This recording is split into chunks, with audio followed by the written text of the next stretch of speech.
Chapter 27.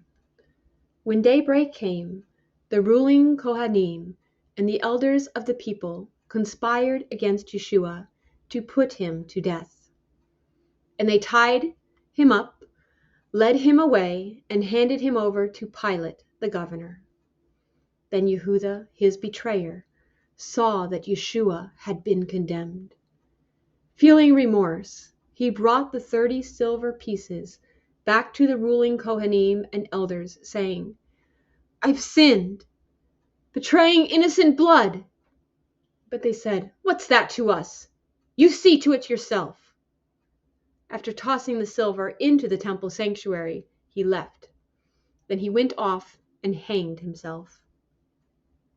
But the ruling Kohanim took the silver pieces and said, "It's not permitted to put these in the treasury, since it is blood money."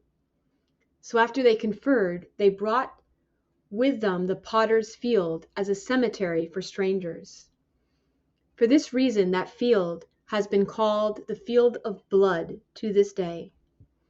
Then was fulfilled what was spoken by Jeremiah the prophet, saying, "And they took the 30 silver pieces, the price of him on whom a price had been set by Bnei Yisrael, and they gave them for the potter's field, just as Adonai arranged for me." Now Yeshua stood before the governor. The governor questioned him, saying, "Are you the king of the Jews?" "You say so," Yeshua said. And while he was accused by the ruling Kohanim and elders, he did not answer. Then Pilate said to him, "Don't you hear how many things they testify against you?" Yeshua did not answer, not even one word. So the governor was greatly amazed. Now during the feast, the governor was accustomed to release to the crowd one prisoner, any one they wanted. At that time, they had a notorious prisoner called Yeshua bar Abba. So when they were gathered together, Pilate said to them, "Which one do you want me to release for you? Yeshua, who is bar Abba, or Yeshua, who is called Messiah?" For he knew that they had handed him over out of envy.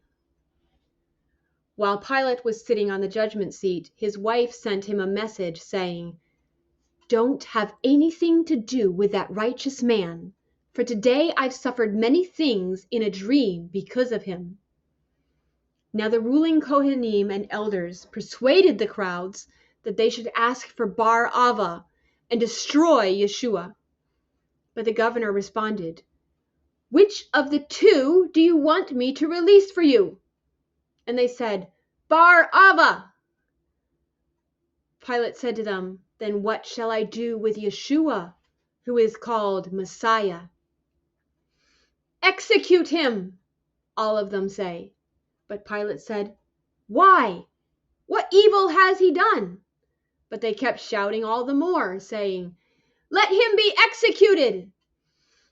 When Pilate saw he was accomplishing nothing, but instead a riot was starting, he took some water and washed his hands in front of the crowd. "I am innocent of this blood," he said. "You see to it yourselves." All the people answered and said, "His blood be on us and on our children." Then he released to them Bar Abba.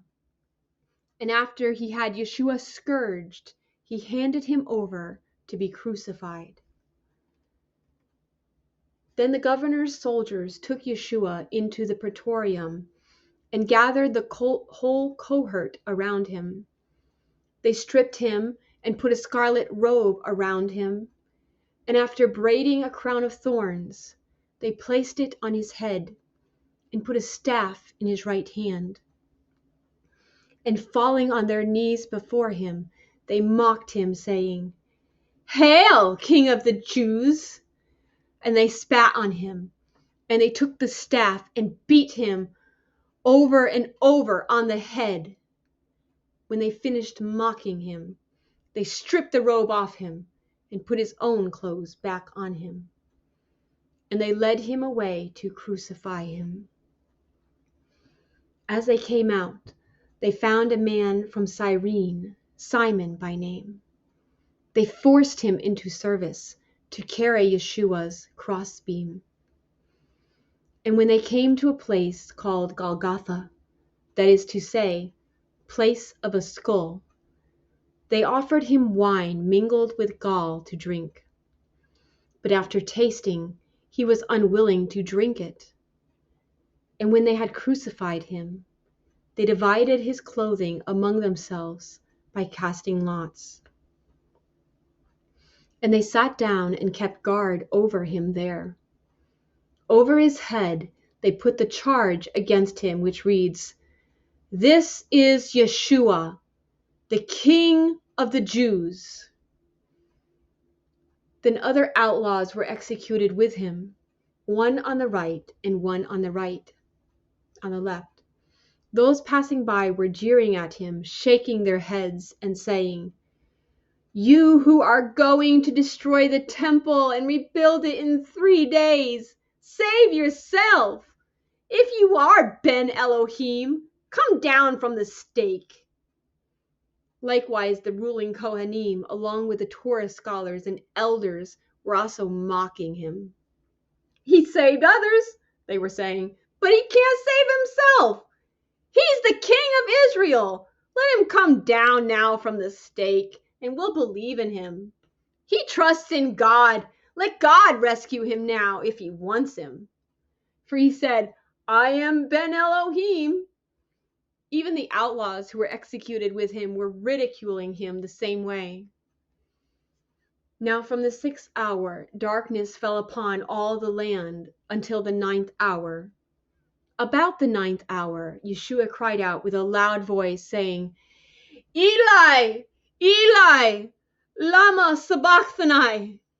That is, my God, why have you abandoned me?" When some of those standing there heard it, they began saying, "This man is calling for Eliyahu." Right away, one of them ran and took a sponge. He filled it with sour wine and put it on a stick and was offering it to Yeshua to drink. But the rest were saying, "Leave him alone. Let's see if Eliyahu comes to save him." And Yeshua cried out again with a loud voice and gave up his spirit. And behold, the curtain of the temple was split in two, from top to bottom. And the earth quaked, and rocks were split apart. And the tombs were opened, and many bodies of the Kedoshim who were sleeping were raised to life. And coming forth out of the tombs, after his resurrection, they went into the holy city and appeared to many. Now the centurion and those with him, keeping guard over Yeshua, when they saw the earthquake and what was happening, they became terribly frightened and said, "This really was the Son of God." Many women were there watching from a distance.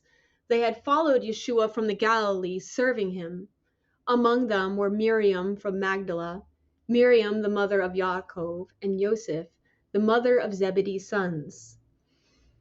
Now when it was evening, there came a rich man from Arimathea named Joseph, who had also become a disciple of Yeshua.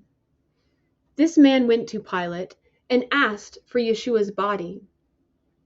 Then Pilate ordered it to be given up, and Joseph took the body and wrapped it in a clean linen cloth, and he laid it in his own new tomb, which he had cut in the rock.